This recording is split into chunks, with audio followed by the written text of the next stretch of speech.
A few years ago, I pretty much got up and left behind the business that I had built for like the last 4 years. I had half the amount of clients, I had half the size of the business overall with all the things that I'm involved with YouTube, client work, course, Amazon, and a few other things that I'm involved in.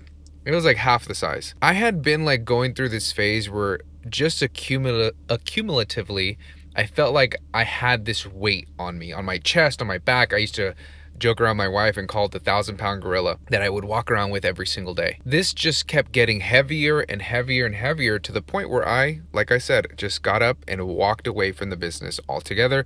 And I was like, you know what? I'm going to go and try to do something else that's not just on YouTube, because it started to get too much. One thing that I think is not talked about enough in this space is that in business, you're going to be emotionally swayed all the time. And if you can develop this skill to control yourself emotionally and be able to let things go so that you're not just holding on to them all the time, it's going to be very hard to succeed. My biggest thing has always been, I want to do all of these things, but I need to have them figured out right now. And I see this a lot in business. You want to start the business and you come in with this mentality of, I need to figure this out today, right? And maybe logically it doesn't make sense that you would have this figured out today, but emotionally, it doesn't matter what sounds logical. It's, we need to figure this out today. And because of that, we come in very desperate.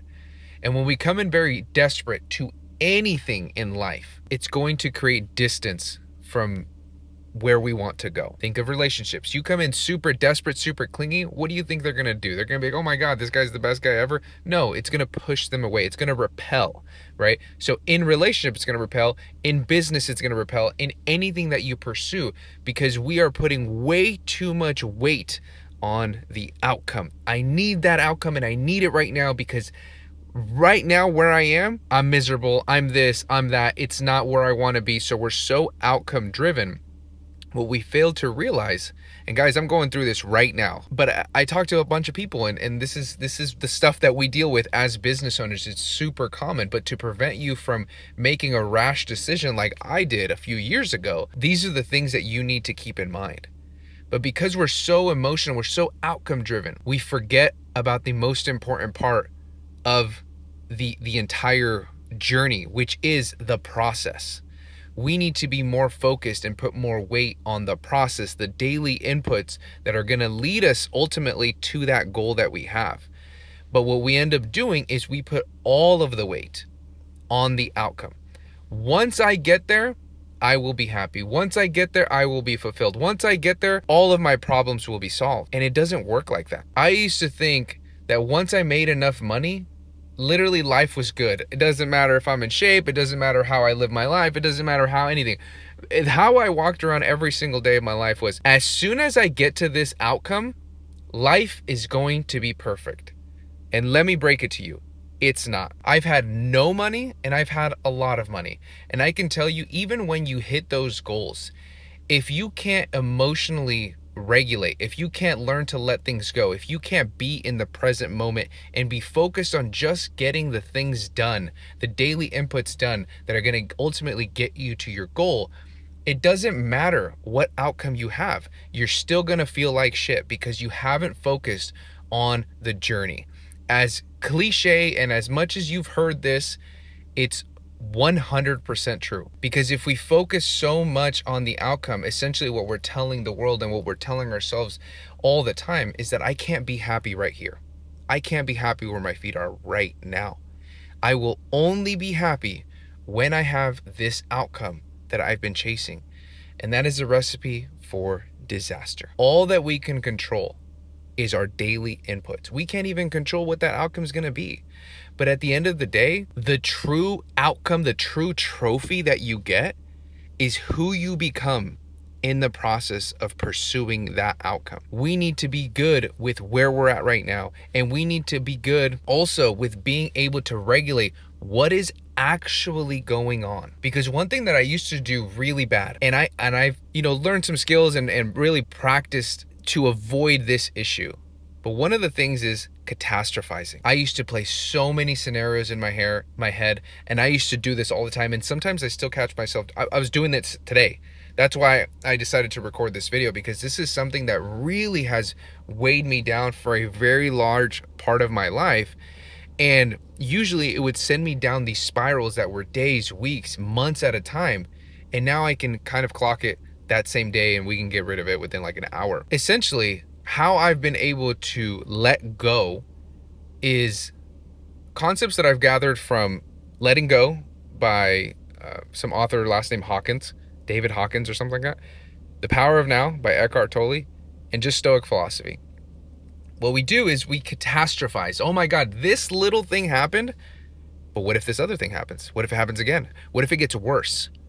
What if my business shuts down? What if I go bankrupt? What if I get homeless? What if I can't feed my kids? What if this? What if that? What if Amazon comes knocking? Blah, blah, blah. We catastrophize, and all that it took was one tipping point, like one like trigger.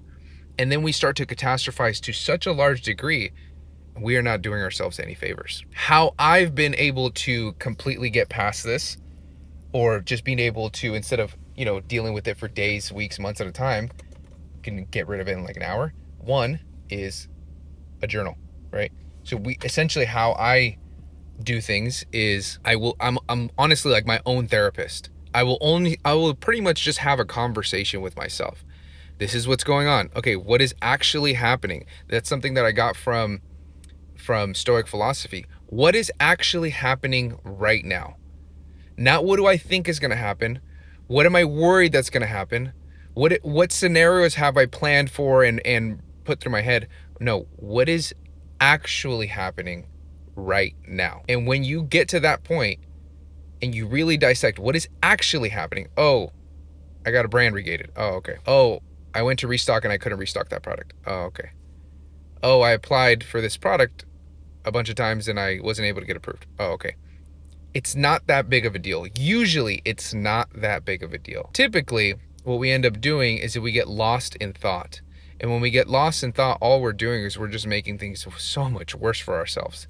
So that's where the power of now comes in. Being able to be in the present moment and realize this is the only moment that we have. We can catastrophize, we can think of every single scenario in the book, but at the end of the day, the only thing that's happening right now is what's happening right now. None of these scenarios are coming true. And if they are, catastrophizing isn't going to help us. It's going to be, how can we figure out the solution? And it's not about toxic positivity or anything like that, because trust me, I will get upset. I'll get flustered. I'll get this fucking sucks, blah, blah, blah. Okay, we have to move on. We can't sit there. We can't sit there forever. Okay, I usually give myself like 5 minutes of complaining and this and bitching and moaning. And it's like, all right, we got to move on. I can't live my life there, because if I do, I'm going to be miserable. I'm going to be a victim to whatever is happening. And I just refuse to do that. Okay. So Stoic philosophy, don't catastrophize. Also, there's this quote, I think it was by Seneca, most of the suffering's all imaginable. And it's really fucking true. Power of now, you need to be able to detach and be in the present moment, because this is literally all that we have. And then the letting go concept, essentially, one big thing that leads to these spirals of catastrophizing and being so worried about everything is that we get emotionally attached. We get emotionally attached to these negative things that we're portraying in our mind. We get these negative emotions with whatever scenario we're playing, right? And then what we try to do is we resist. How can I stop thinking about this? Oh, well, when I stop thinking about it, I'm just starting to think about it even more. When I try to resist, it persists, right? So because we want this negative feeling, these negative thoughts, and these negative emotions to disappear, we are essentially just hyper focusing on it even more.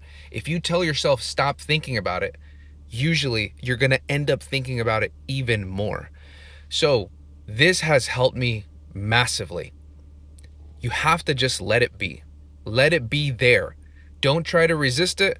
Don't try to logic your way out of it. Don't try to play any scenarios. Don't try to do any of that. All you need to do is let it be there. Let that negative emotion be there. Don't assign anything to it. Don't start catastrophizing. Don't do anything. Just let that emotion be there.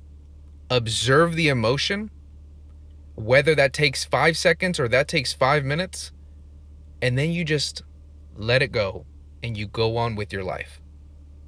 This is going to help you so much more, and it takes time to develop that skill, but you're going to realize with all of those things, you're going to be able to regulate yourself so much more when it comes to the ups and downs of running a business, especially when it's your first time.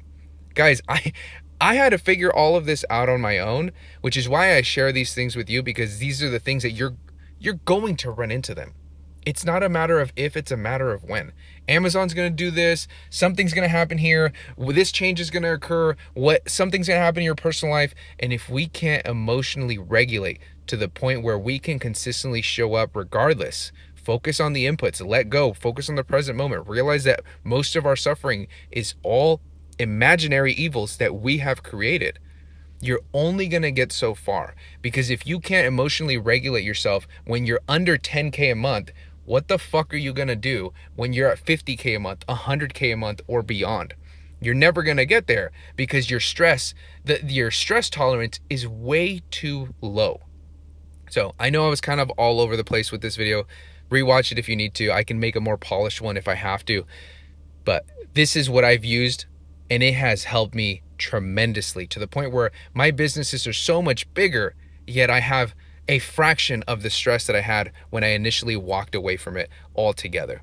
Just attributed to the things that I just shared in this video. Hopefully you guys found some value, and I'll see you in the next one.